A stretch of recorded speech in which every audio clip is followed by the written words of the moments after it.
ट्रिन। प्रिया ने फ़ोन उठाया। उधर सुशीला बुआ थी। हेलो बुआ, इतनी रात में फ़ोन किया, कुछ खास बात है क्या? खास ही है प्रिया, तुमसे तो बताने में भी डर लग रहा है।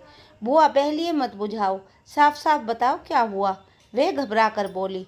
प्रिया, अभी अभी बनारस से उमा जीजी का फ़ोन आया था। कह रही थी कि बड़े भैया ने ब्याह कर लिया है। जीजी ने ही किसी तलाकशुदा से रिश्ता करवाया है।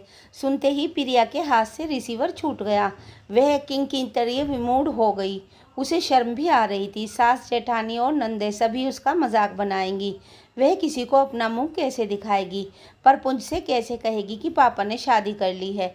वह अपने आंसुओं को रोक नहीं पा रही थी। अपनी शादी के समय भी बड़ी बुआ पर वह कितनी जोर से नाराज हो उठी थी, जब उन्होंने कहा था अब रघुनाथ के लिए बड़ी मुश्किल आ जाएगी, उसका तो जीना भी दूभर हो जाएगा, उसे दूसरी शादी कर लेनी चाहिए। उसे याद आने लगा जब वह आगरा जाती थी तो कितने हक से माँ के सारे सामान को सहेजती थी।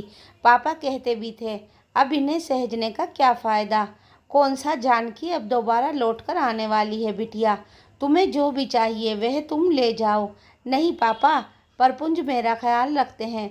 मुझे ससुराल में बहुत आराम है, किसी चीज़ की कोई कमी नहीं है, वह कहती। फिर भी आते समय पापा रुपयों की गड्डी उसकी मुट्ठी में बंद कर देते थे।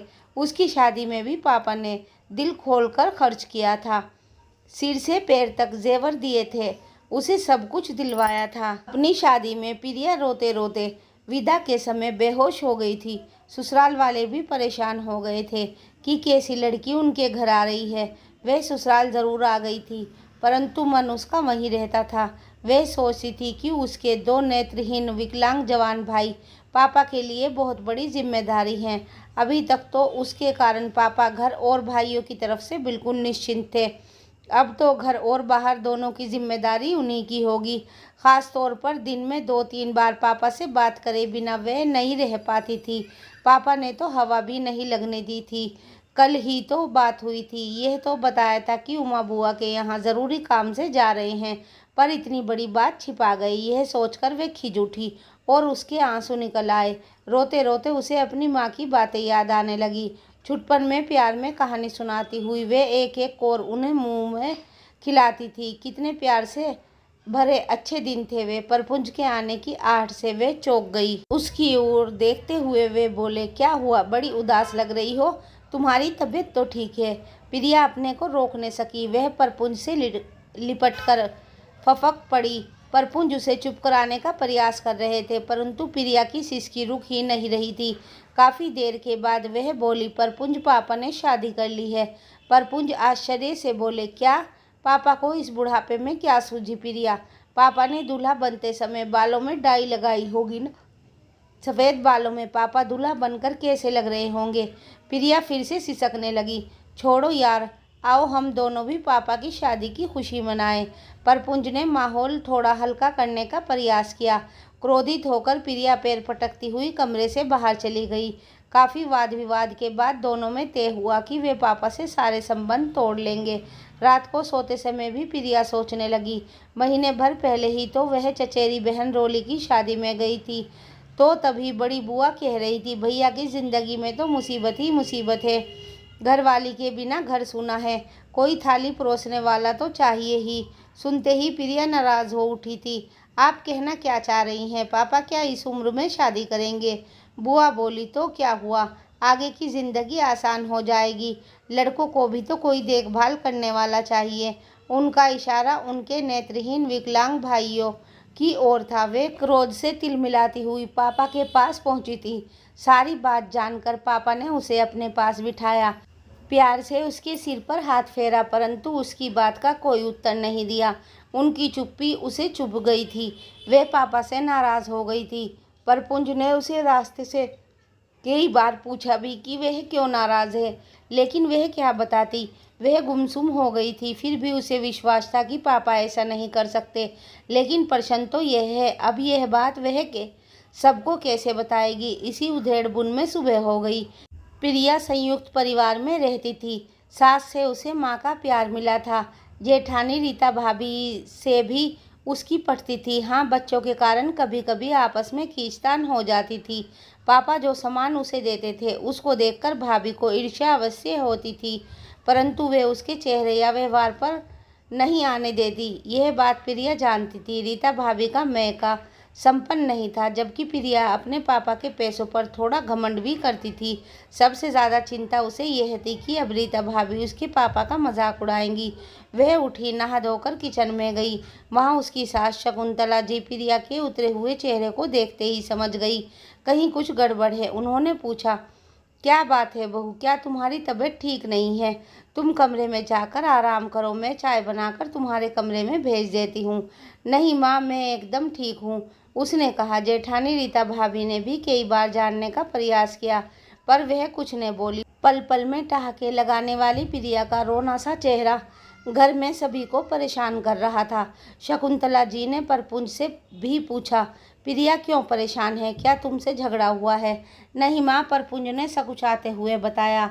माँ, आप किसी से मत कहना, उसके पापा ने दूसरी शादी कर ली है, इसीलिए प्रिया का मूड खराब है। वह अपने पापा से बहुत नाराज़ है। माँ देखिए ज़रा, 60 साल की उम्र में सारे बाल सफ़ेद हो चुके हैं, अब उन्हें शादी करने की क्या सूझी? परपुंज बोला। शकुंतला जी सुलझी हुई समझदार प्रौढ़ा थी। वे सोचने लगी तो उन्हें रघुनाथ जी का निर्णय सही लगा। साथ ही प्रिया का क्रोध एवं अवसाद स्वाभाविक लगा। परपुंज के जाने के बाद उन्होंने समय अपने हाथों से चाय बनाई, प्लेट में गर्मा गर्म आलू के पराठे रखे। यह प्रिया का पसंदीदा नाश्ता था। वह समय नाश्ता लेकर प्रिया के कमरे में पहुंची। प्रिया उदास लेटी थी। उन्हें देखते ही हड़बड़ाकर उठ बैठी। उसकी सूजी हुई लाल आंखें उसके मन का हाल बता रही थी। शकुंतला जी बोली, लो पहले नाश्ता करो, फिर बात करेंगे। प्रिया उनके आग्रह को ठुकरा न सकी। उसने चुपचाप सिर झुकाकर नाश्ता कर लिया। वह जब से ससुराल आई थी, सास से उसको माँ का प्यार मिला था। निश्चल प्रिया अपने दिल की हर बात शकुंतला जी से कह देती थी। जब वह नाश्ता कर चुकी तो उसने उनसे पूछा, क्या बात है? प्रिया अपने को संभाल नहीं पाई। वे फूट फूट कर रोने लगी। सिसकती हुई बोली, माँ, पापा ने शादी कर ली है। शकुंतला जी ने उसे गले लगा लिया और प्यार से उसका सिर सहलाया। फिर बोली, बेटा धीरज रखो, यदि पापा ने शादी कर ली है तो तुम दुखी क्यों हो? तुम्हें तो खुश होना चाहिए। अपने पापा की स्थिति को समझने की कोशिश करो।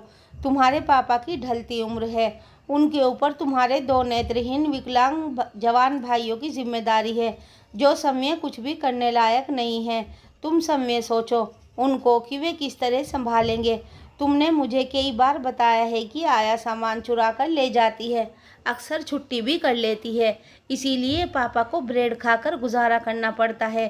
कभी कभी तो भूखे भी सो जाते हैं, कभी कच्चा पक्का पकाकर भाइयों को खिला देते हैं, कभी दूध पीकर सो जाते हैं। इन सब से तो छुटकारा पाने का इससे अच्छा उपाय हो ही नहीं सकता। तुम्हारा क्रोध उचित है। यदि मैं तुम्हारी जगह होती तो शायद मेरी भी यही प्रतिक्रिया होती। परंतु बेटी, बचपना छोड़ो, अपने मन पर नियंत्रण रखो।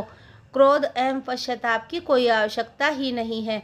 तुम्हारे पिता ने तुम्हारे प्रति सारे कर्तव्य पूरे किए हैं, उन्हें अपनी तरह से जीने दो। शांत मन से विचार करो। वह उसे तरह तरह से समझाती रही। प्रिया के मन की क्रोध रूपी धूल थोड़ी साफ नजर होने लगी थी। थकी हुई प्रिया को झपकी लग गई थी। उसने स्वप्न में देखा कि मम्मी उसके सिर पर प्यार से हाथ फेर रही हैं, उसके आंसू पोंछ रही हैं। वे चौंक कर उठ बैठी। अपने मन के बोझ को वह थोड़ा हल्का महसूस कर रही थी। वह नीचे जाकर गृहस्थी के कामों में लग गई, पर अब वह उदास और गंभीर रहने लगी थी। बात बात में खिलखिलाने वाली प्रिया घर वालों से खिंची खिंची रहती थी, बच्चों से भी ज़्यादा बात नहीं करती थी। रीता भाभी ने उसे बड़े प्यार से समझाया, प्रिया, तुम्हारी बुआ ने तो तुम्हारा बोझ हल्का किया है, अब तुम्हें हर समय परेशान रहने की ज़रूरत नहीं है। तुम्हारे पापा और भाइयों की देखभाल करने वाला कोई है, इसके लिए तुम्हें समय पहल एवं प्रयास करना चाहिए था। खैर, अब अपने पापा से सामान्य रूप से बात करो, अपनी नई माँ से मिलने जाओ। जो हो रहा है या हो चुका है उसे स्वीकार करो, इसके अतिरिक्त कोई उपाय नहीं है। रीता भाभी की बातें उसे अच्छी तो लगी, परंतु वह पापा से बात करने का मन न बना सकी। 1 हफ्ते के बाद सुशीला बुआ उससे मिलने आई। वह उनको देखते ही लिपटकर गले मिली। उसकी आंखें भर आई। सुशीला बुआ ने उसकी बचपन से पटती थी। माँ के देहांत के बाद उन्होंने ही उसे संभाला था। 2-3 महीने अपना घर द्वार छोड़कर उसके साथ ही रही थी। उसको प्यार से समझाती रहती थी। उनकी गोद में सिर रखकर वे घंटों आंसू बहाती रहती थी।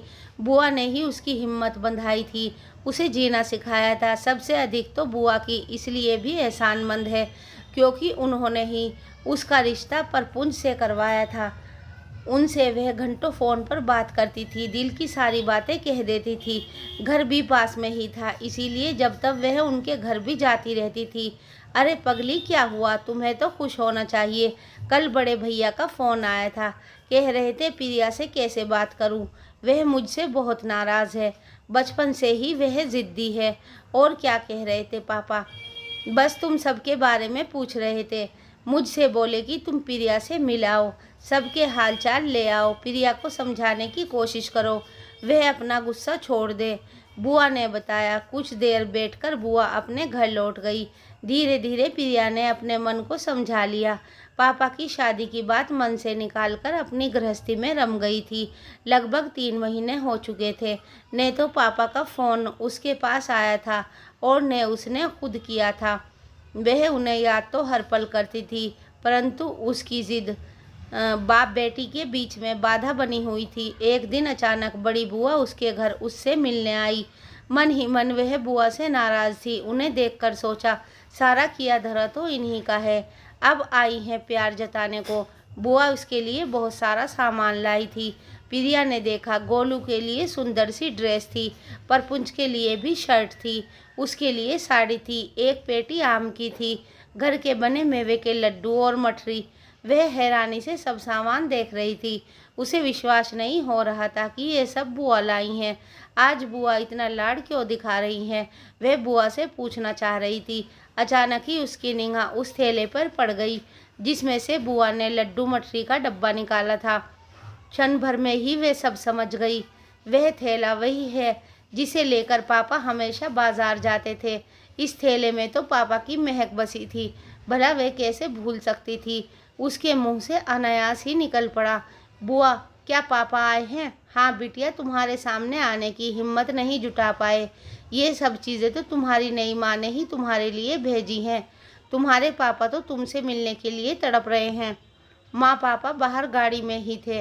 वह दौड़कर नीचे गई।